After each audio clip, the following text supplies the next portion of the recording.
can say hello in Thai and Laos, and so typically when I go out and do speaking out to the community, then I say Sawadi and bienvenidos, welcome in Spanish, and then hello in English.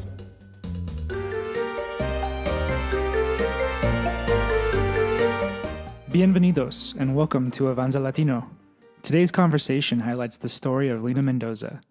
Leena, who currently lives in Fresno, California, is a capital development specialist for her city. In this episode, Leena shares intimate details about growing up in a mixed family. Her mother is Thai Laos and her father Mexican, having a child of her own at an early age, and overcoming adversity to achieve her dreams. Here's Leena. Hello?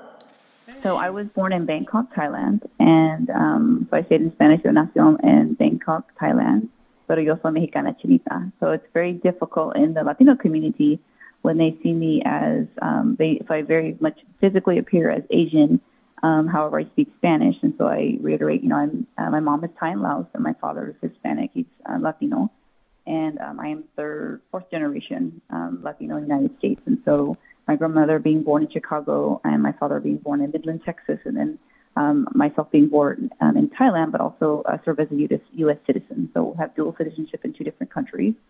And so I definitely grew up in a different, like I wouldn't necessarily say non-traditional way, but it's, I didn't have the grandmother making tortillas, making frijoles. I had mixed cultures, and I would even add the American culture to that. And so my mom making rice and, Asian rice and, cooking for us in Thai and Laos, like traditional cuisine, and my father leaning more towards the American because he served in the military for the Army. And so he was, kind of strict about the whole, 3-course meal. And, so since he was major part of his career was in the military, so he would always, any country that we were in or any part of the United States, we would always say we're American. Because when you leave the United States and you speak English, they say, well, you're American. So they don't base who you are by your race, as we do here in the United States. It's based on what language you speak. As you heard in the intro, Leena speaks fluent Spanish and English, and a few words in Thai. But her diversity wasn't always celebrated, and it took a toll on her, especially early on. It did have some negative impact. I didn't understand why I was, treated that way. Like, I remember even in Indiana, they're like, oh, you must be black because you speak black. And I'm like, what does that mean? That doesn't even sound right. And I had different friends from different backgrounds. And it just, was a little bit, I would say, maybe not sure of who I was. Why there was a difference between me and my friend from the Dominican Republic. And I didn't understand that. I didn't see that things that were different. I didn't see that my parents were different. They were my parents. So I didn't see, like, my mom is Asian and my dad is Mexican. I didn't think anything was wrong with my mom making rice for breakfast. I mean, we didn't have eggs all the time. She didn't make eggs and omelets.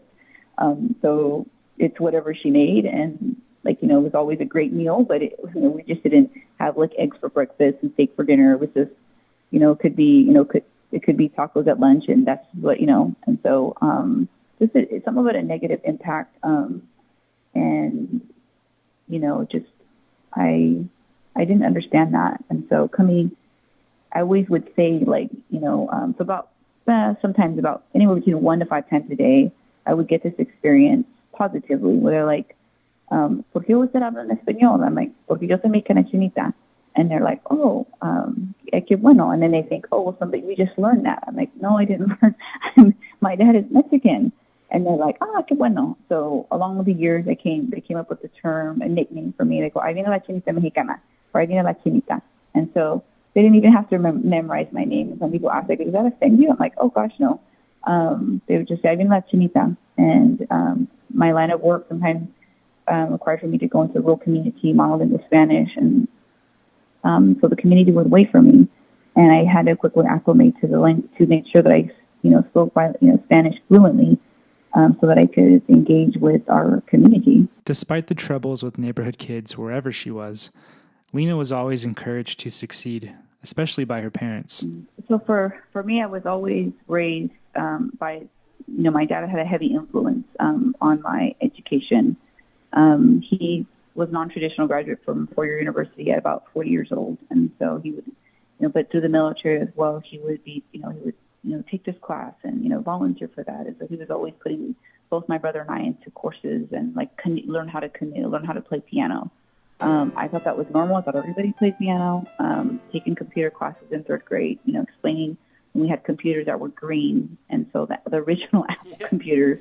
And so we were like, right. And so this is the way for the future. He's like, those families that have computers are really going to, he's like, it's very, this is an investment. And I'm like, I don't even know what that means, but okay. And so he just always put us at the forefront of opportunity. And my mother, so Asian, there's a term called tiger mom, it's like, okay, when she went to a third grade, like open house, I was a A+ student for the majority of my life, and I didn't color in the lines, and she saw a picture and she was like, no color in lines. And I'm like, really? That's what you're looking at? And then she was like, so I'm like, color in the lines, not good, mom's not happy. And so some of those, so I'm definitely, definitely grasped that from my mom. She said, so it was always education from both parents. So my mom has about a third grade education, but understands money investment like Susie Orman. So there's like Buddha, because she's Buddhist, and then there's Susie Orman and Dave Ramsey. Like those are two people right under Buddha. So financial investment is strong. She doesn't speak English, she has a broken English, but she speaks money very well. My father. So I say that because both highly, highly drove education. Like go to, my mom can't say go to school. She's like go school. Like she just doesn't say a full sentence. And so that's all she would say. My dad, he was like, you're going to college, you're going to college. So I wasn't ever really encouraged for a specific career, but I knew that no matter what, I wasn't going to get a job after high school. But then something happened. Something that does, in fact, lead many, even high achievers like Leena, to ultimately drop out. So I was an honor student through my high school experience, and so as I was approaching my senior year, I fell in love with my high school sweetheart. And towards the end, he was a year younger than me, and then I had an unplanned pregnancy, and I was honor roll student, and I had got into all my colleges. My dad and I had already selected our meal plan for UC Davis, which is a pretty good school. And so here I was deciding, like, where do I go? Like, do I, this is where some people would say, look at a job, clearly you have a family, you're going to have a family. Rather than, my dad was like, okay. So when I told him, he was like shocked for about 50 seconds. And then he was like, hey, you're going to go to the doctor here. Like I think maybe because he worked in defense and combat, like nothing scared him. And he just like knew what to say. And so, but I didn't go with it. So I didn't so I had a full ride to go to UC Davis. I decided to stay back to go to Fresno State, found myself in an unhealthy relationship. And so being a young mom, not knowing really what to do, like, diapers, cloth diapers. I mean, I knew some of them were environmental issues with cloth diapers versus Pampers, and just learning all that, as well as learning who I am, and then going to school, and then just learning like I probably should get a job. And so it was just a lot to take on as a young person. But I believe just the resilience, and then not knowing what was right or wrong, like what was too much. I never knew that. So it was very common. I was, full-time student, going to summer school full-time, working part-time, and, kind of side jobs and raising him. So as I found myself in an unhealthy relationship, then separated and continued on. And it was very difficult because I didn't know, like, if I could do it myself, if I could raise my son by myself. And, I had a very strong statement from my brother. He goes, sis, you've always been by yourself. He goes, you can do anything. And so I was like, okay, that works. And so I just powered through. She powered through while working multiple jobs, establishing a career, and purchasing a home of her own. But all along the way, roadblocks were trying to stop her from moving forward. And I remember seeing very wealthy ladies who were representing these housing developments. So I'm pulling in my old Saturn in between these like brand new Jaguars and Mercedes. And so, again, I was like, oh, like I was just like, hey, I have a Saturn and they have a brand new Jaguar. And so some of it would even make me think, like, can I afford that? Like, I don't know. And so my dad said to go do this, so it makes sense to me. So I did it, and I remember, coming, to look at homes, and they're they're not custom made, but they're like track homes, right? So they have these, they're already built, and they say, oh, would you like to look at the home, Yeah. right? So, and then I just can give you like a tall lady, beautiful pearls, hair in a bun, her head very high, but looking down at me going, these are very expensive. And I'm like, okay. And I was like, huh. And so it was like, this is very expensive. We can't afford it. And so I looked around at the floor plan. She goes, you will have to be on a waiting list. And so I was like, is that a long waiting list? So it's like, okay. And so, I signed my name, and so I'm like, well, I'm number 22. And she just was like, wow, like looked at me like, well, you're bold. And so I didn't, back down. I didn't say, oh, I didn't crumble and walk away. But, it did shape me thinking, why did I experience that? Going into other developments, I took my dad, and I go, Dad, there's no like minorities here. And he goes, oh, Mija, they think we're going to mow the grass. And I was like, I go, well, then should we turn around? And he's like, oh, God, no. He was like, I said, look at that sign. That sign looks expensive. And he goes, that's when you go directly to it. And I was like, oh.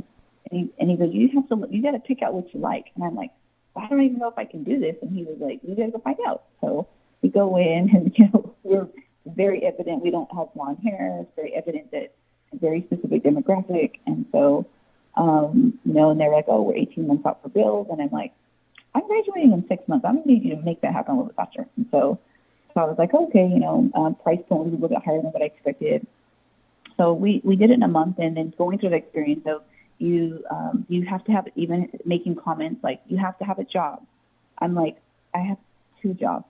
And I remember one specific gentleman, he didn't call me back right away. And I told him, I said, I told you, I said, my dad was coming today to come to look at the property with me, and he was traveling from out of town. And I said, so I already put the down payment on my home. He goes, oh, you were serious? And I was like, I was dead serious. I said, I had cash in hand. And he was like, oh.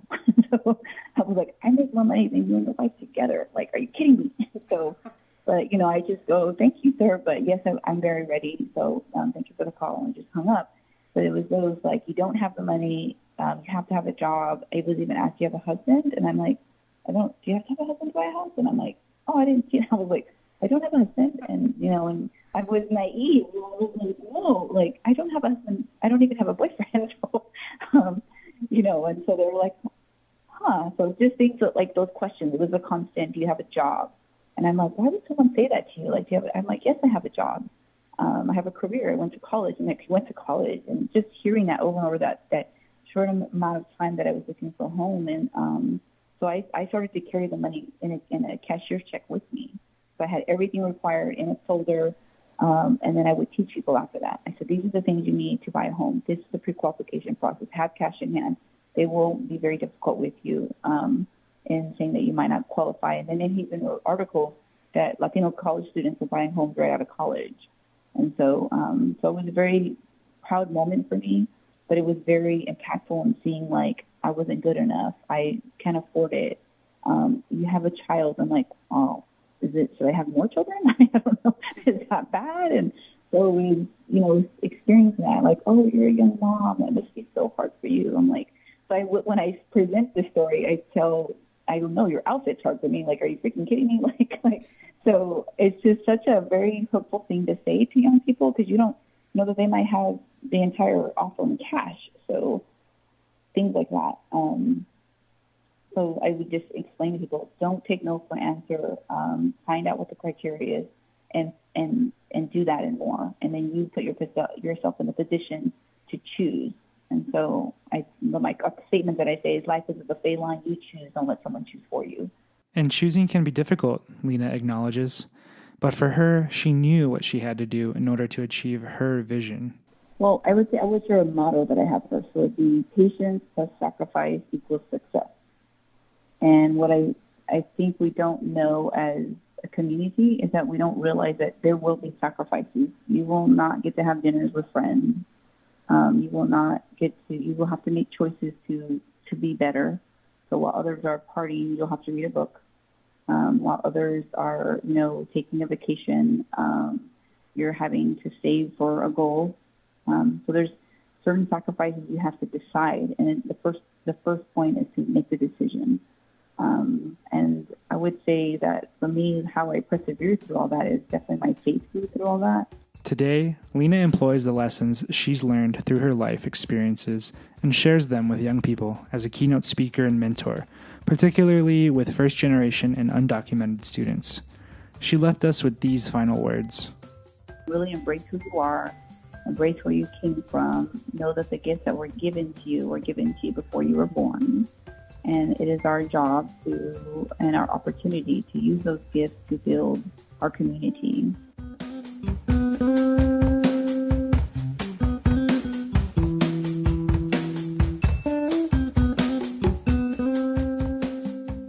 Thank you for listening. If you like this, we encourage you to check out our blog series and other resources at avanzalatino.org. For more inspiring stories, follow us on social media at Avanza Latino. We're on Facebook, Instagram, Twitter, and LinkedIn.